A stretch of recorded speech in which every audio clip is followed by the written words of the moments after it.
Unfortunately, Prince Andrew was totally different. He could fly off the handle at the smallest thing.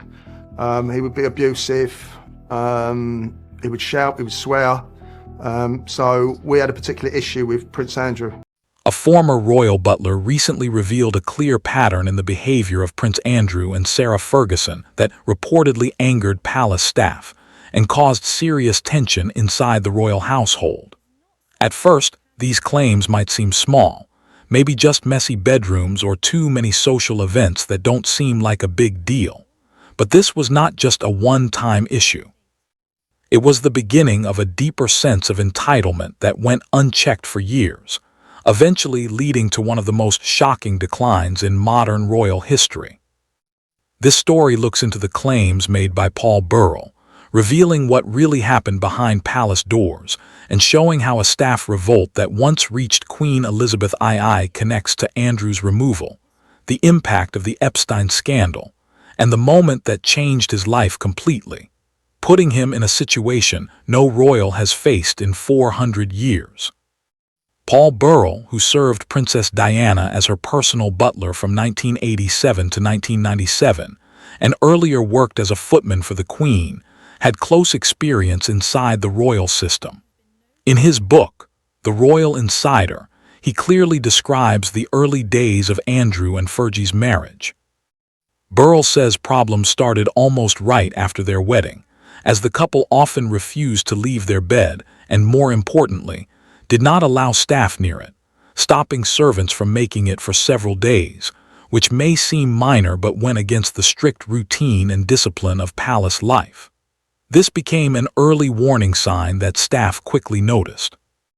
After that, they regularly hosted large lunch, dinner, and tea parties with friends, and Burrell noted that kitchen workers were constantly under pressure. Royal chefs, who were used to preparing planned meals for the Queen and her family at set times, were now expected to cook any time, like a restaurant with a full menu, something Burrell pointed out even the Queen herself never did. Soon, things got out of control, leading to official complaints that reached the head of the household, and then directly to Queen Elizabeth, who stepped in herself to stop it. Burrell explained that this was not just about disorder, but also about the Queen's habit of choosing her meals in advance because she strongly disliked waste, making it unacceptable for her son and his wife to treat the palace like a hotel kitchen. Still, Andrew reportedly did not understand why people were upset, as Burrell described him as completely devoted to Fergie, believing she could do nothing wrong and that others should simply adjust, a mindset that continued far beyond their early marriage and followed him for years. Beyond messy routines and late-night parties, Paul Burrell also described more direct incidents, saying he saw Andrew often dismiss staff with sharp orders like, "Get out of here," showing no regret, and even called his behavior arrogant and inappropriate. Others shared similar views. Dickie Arbiter, the Queen's former press secretary, openly described Andrew as rude and overconfident. Many reports from former staff, collected over time by outlets like Daily Mirror, also described unusual demands, humiliating comments, and a habit of taking out frustration on whoever was nearby. Looking back, what stands out is that this behavior was never fully corrected.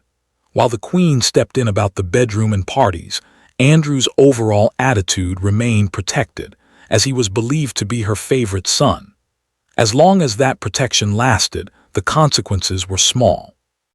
But once it ended, his fall was dramatic.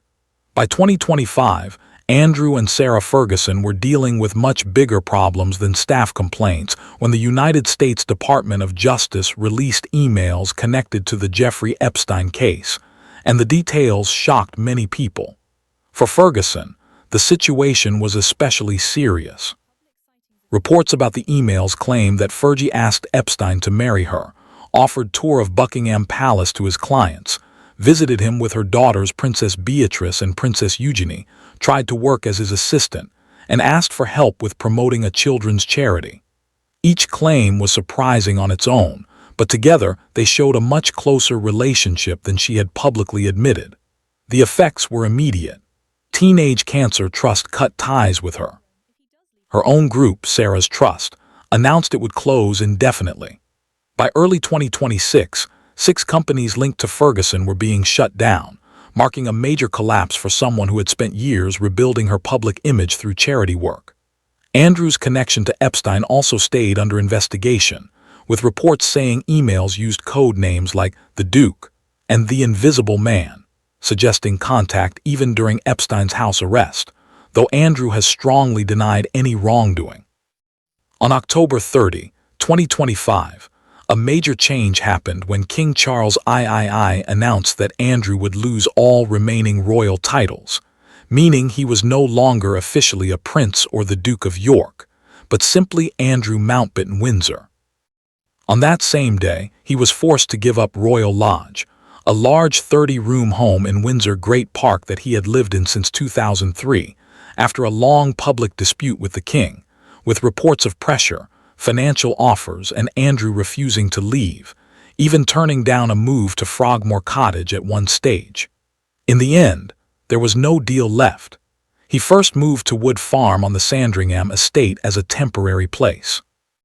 Later, after work was completed, he moved permanently to Marsh Farm, a 5-bedroom house on the same estate, which people close to the situation described as much smaller compared to his old home, and Andrew himself reportedly saw it as rundown.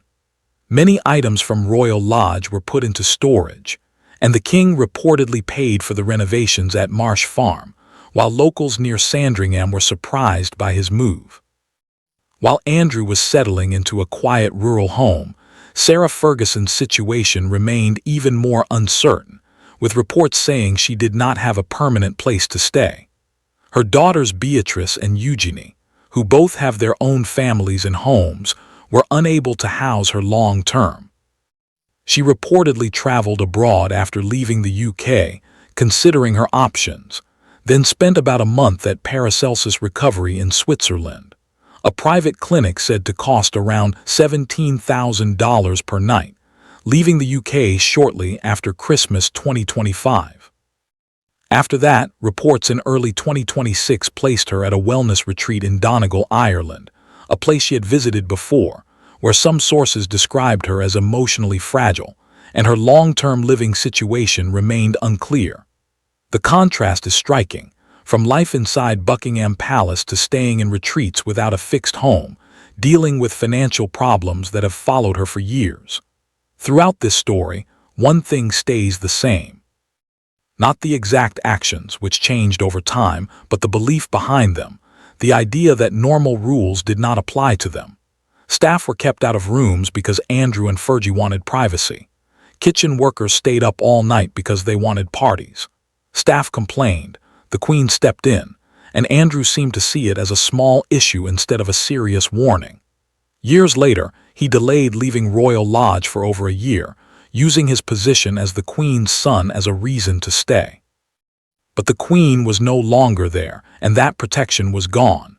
Then, on February 19, 2026, his birthday, Andrew Mountbatten Windsor was arrested by British police on suspicion of misconduct in public office. He was held for 11 hours and strongly denies the claims. Still, the situation is hard to believe. The first royal to be arrested in 400 years. A man who once received top military honors from his country, now standing in a police station on his 66th birthday. Do you think Andrew truly understands the position he is in today? Or is that same refusal to change, the same attitude that once caused staff to protest, still shaping how he sees things? And for Fergie, with her charities shut down and businesses closing, is there still any chance for her to rebuild her public image?